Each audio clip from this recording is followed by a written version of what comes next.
Well, aside from the fact that he's just really, really, really good, which obviously makes me want to play with him because yeah, he carries me a lot of the games, and I don't really need to do much.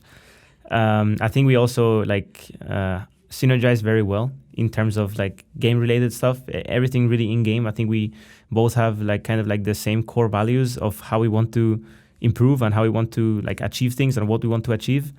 And even though I'm a bit more laid back and a bit more lazy, but he kind of pushes me to not be that person. So yeah, I think overall we connect very well together and we do well. So yeah, I just thought that we had built something for a while, and honestly, I think it's not easy to like get to the level we've been as a duo lane. I don't think it's anything to do with lane phase. I'm sure I could get like just as good at laning. I mean, if I found someone as good as him, I could just be as good as laning in like a couple of months. But I think all the core things that we have learned throughout like our career together about like just the macro game itself and how we want to move together and how we want to do things together, I think that's something that is going to take a very long time to do again, and I just thought that, yeah, we should stick together for as long as possible. How do I get into the head of my opponent? I don't know. I don't really do that. I try not to, at least, because I feel like if you get into the head of your opponent, you're kind of like letting him get into your head too, in a way.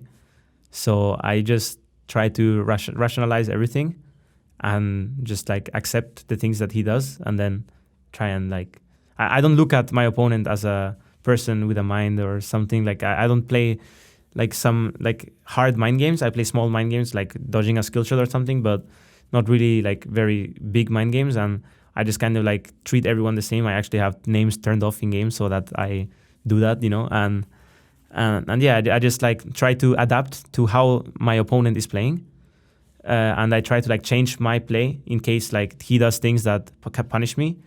But it's not really like I don't try to really go into his mind and like try stuff, and it's mostly what usually happens is that sometimes I let them get into my mind, and then I just screw up, but yeah, normally I just try to be like very, very cold about the situations and just like take everything rationally.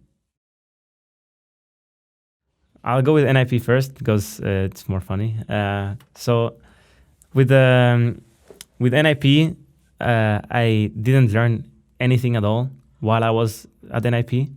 I just like every game was basically the same. It was just a grind, and whoever wins early game, like kind of just like plays the game out, and it was just like try hard solo queue kind of, where everyone just like there was no macro or anything. And if you ever wanted to talk about something, someone would just tell you to shut up, or like it was like just yeah, we never like we just never could grow.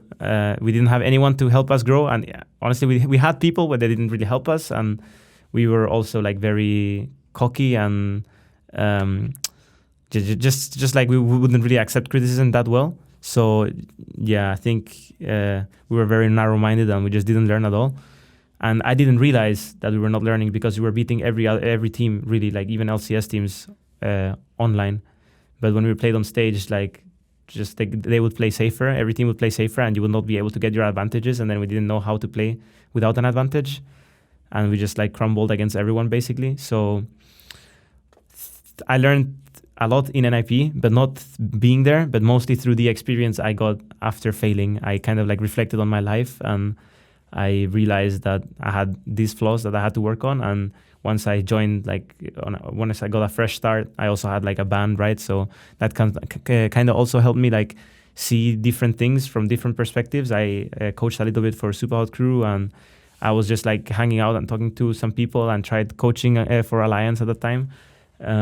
So yeah, it just made me see different perspective of other teams. And once I got a fresh start in Origen, I kind of like got to put all these things that I wanted to work on to work. And yeah, Origen was like the opposite. It was a team that was very open-minded.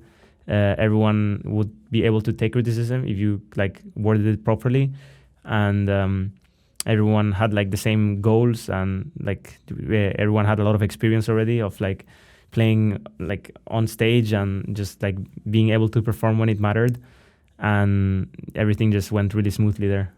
That's basically it. I mean, I think like the main reason why Moscow 5 was my favorite team was because they were like ahead of everyone in terms of like they would win against not everyone, but on top of being like the winners, no matter what, they would play different.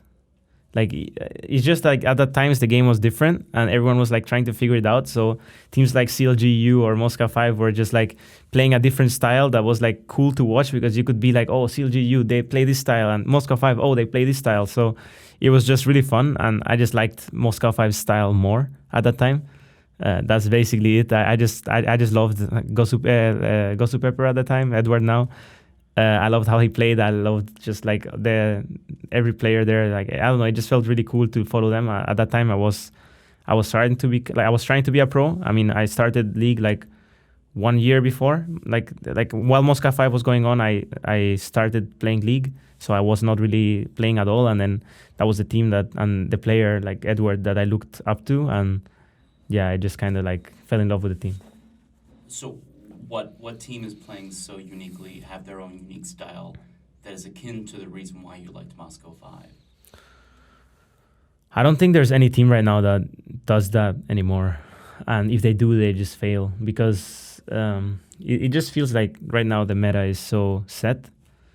And if someone finds something, then there will be 1 million analysts that will be like, oh, he found it, and then everyone will copy it in 1 second. And you kind of like just like the meta is evolving all the time, and everyone is just adapting so fast that it's not like before where when teams like, since it's a league, right, it's really hard to find teams like Moscow 5 right now, because when there was tournaments only, people would bootcamp for 2 months and then they would show up at the tournament and everyone will have their style.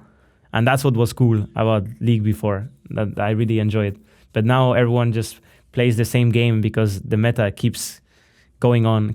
There's a new patch, and then everyone like goes into the new patch and plays the same kind of stuff, and they scream against each other, and it's just always the same, right? But when it was tournaments before, and people would like, you wouldn't even like bootcamp in Europe. Maybe you would bootcamp somewhere else, or bootcamp in Russia, or bootcamp in NA, and then you would come up with your own style of your own things that you want to play with the people you screamed against. And yeah, I think that was just really, really cool. Like, yeah.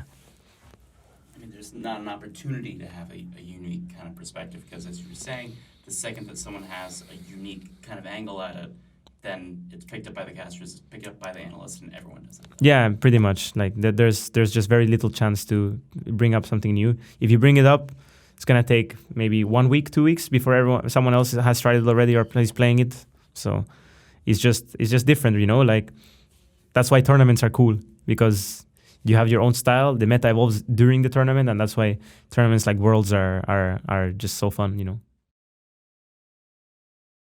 No, I'd like to just say thank you to all the fans that support me.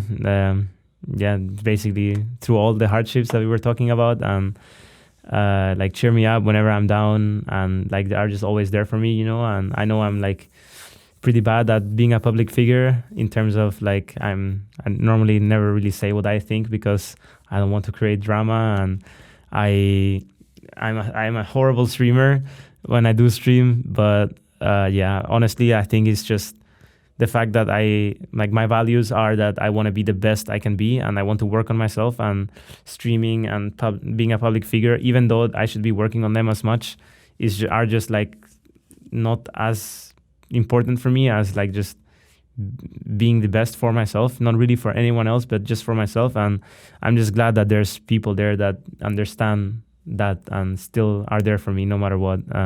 So yeah, I'm grateful for you guys, and for all the haters, just I don't really have anything to say for them, but yeah, that's it.